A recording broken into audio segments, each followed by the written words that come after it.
Hi everyone, this is AmSwim40 from AngryBirdsNest.com. Today I'm going to give you a first look at Rovio's newest game called the Croods.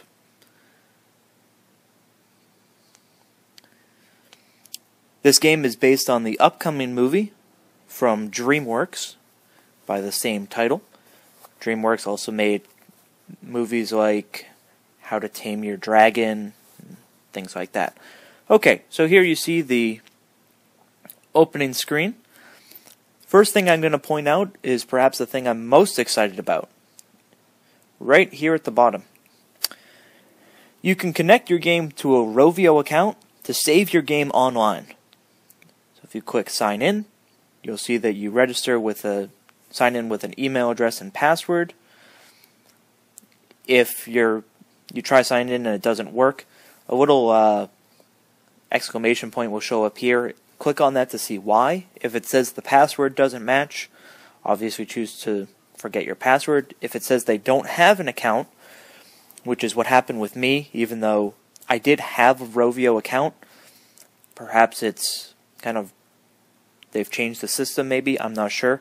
I just decided to re-register with the same email address and it worked out fine. You'll get a confirmation email that you have to verify in order to use the account. Okay, for now I'm just going to play as a guest because I don't want to show all of you my password. So we're going to start up the Croods.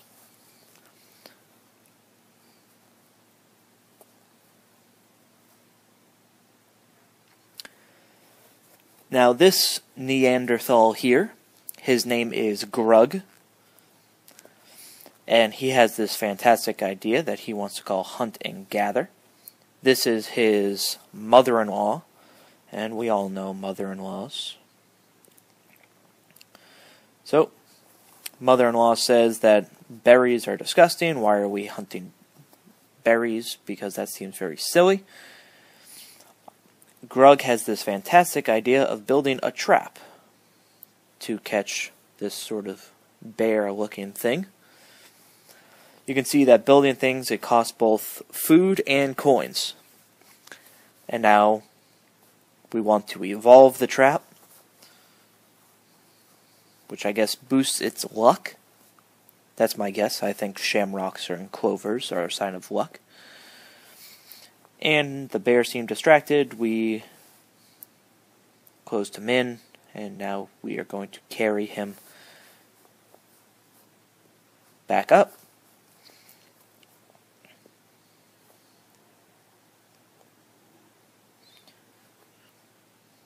And now we kind of have to take care of this bear.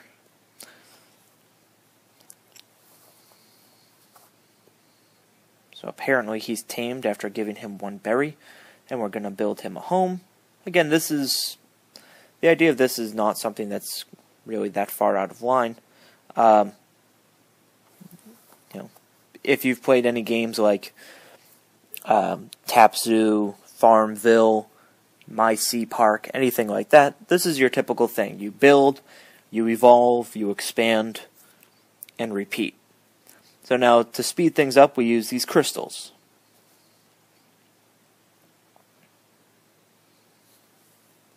And I'd like to fast forward through this, since Molar Bear actually kind of walks pretty slow, and it bothers me a bit.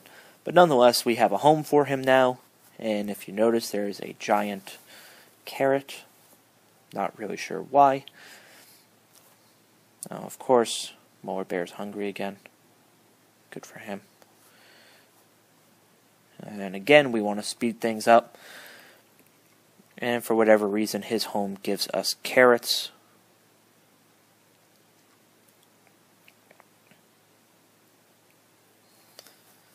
And you see, since we achieved something, we met one of Grandma's chores, we get a reward, which is 20 coins and 1,500 experience. So now let's actually look at this whole thing. So you see I just collected food, I collected the berries. I'm going to feed the Molar Bear. If I really wanted to, I could choose to speed up the production of carrots using crystals. I could go down here. Apparently that's meaningless now, so let's just get rid of it.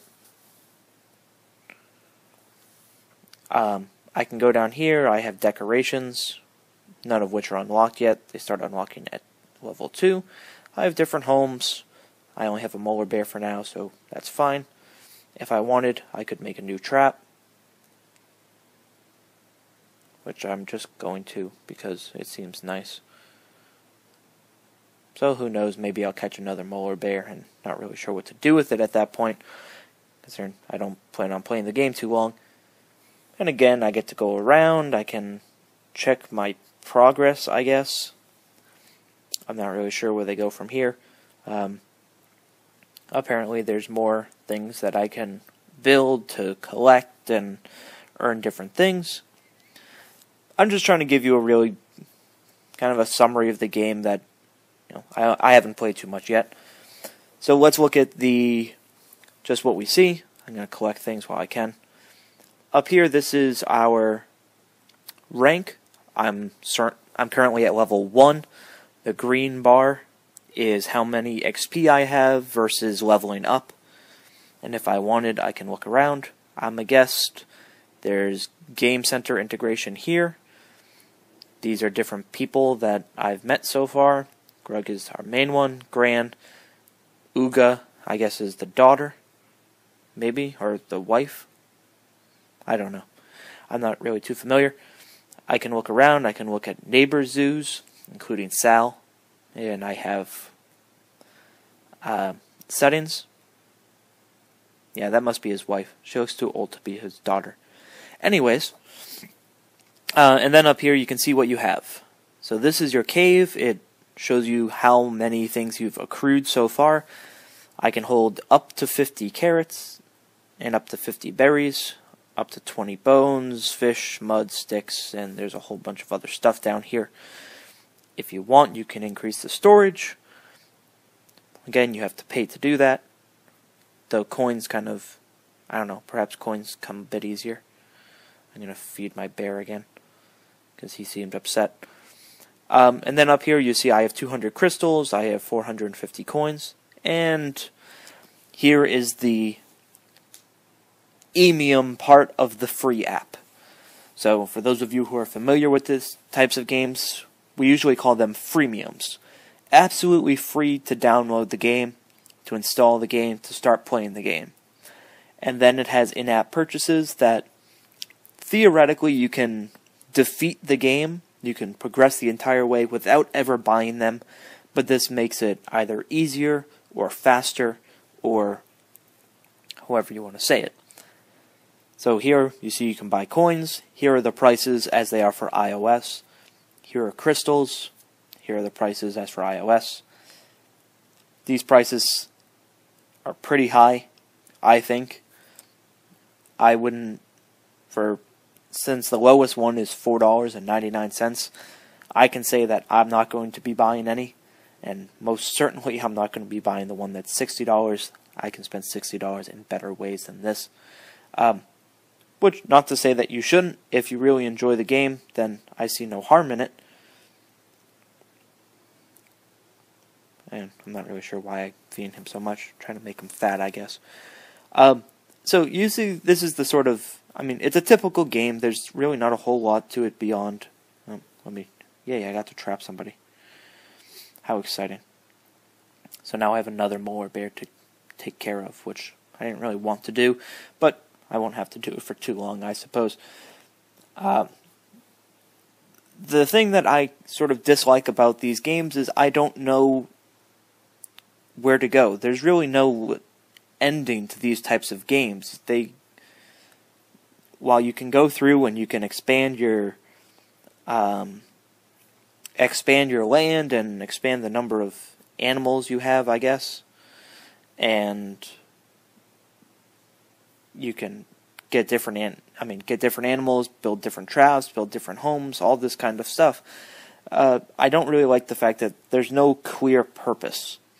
So it is what it is, and just kind of accept it. And if you're interested in these types of games, or if your kids are, it's not a bad game. But I would go through and make sure that you have restrictions set up on in-app purchases. Otherwise, you're credit card bill could be a lot bigger than you originally wanted it to be.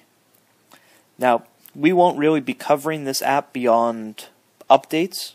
I mean, if there are updates for it, we will certainly announce them and tell you what's new.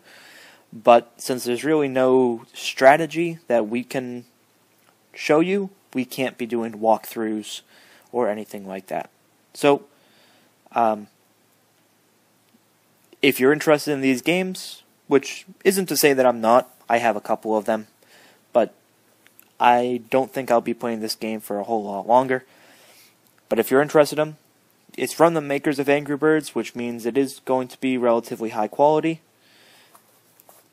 You can see the graphics are good. The online storage is a really nice addition. And if that's something you're interested in, I encourage you to go out and try the game. That's all from here. Stay tuned to Angry Birds Nest for all your latest news from Rovio. Take care, everybody.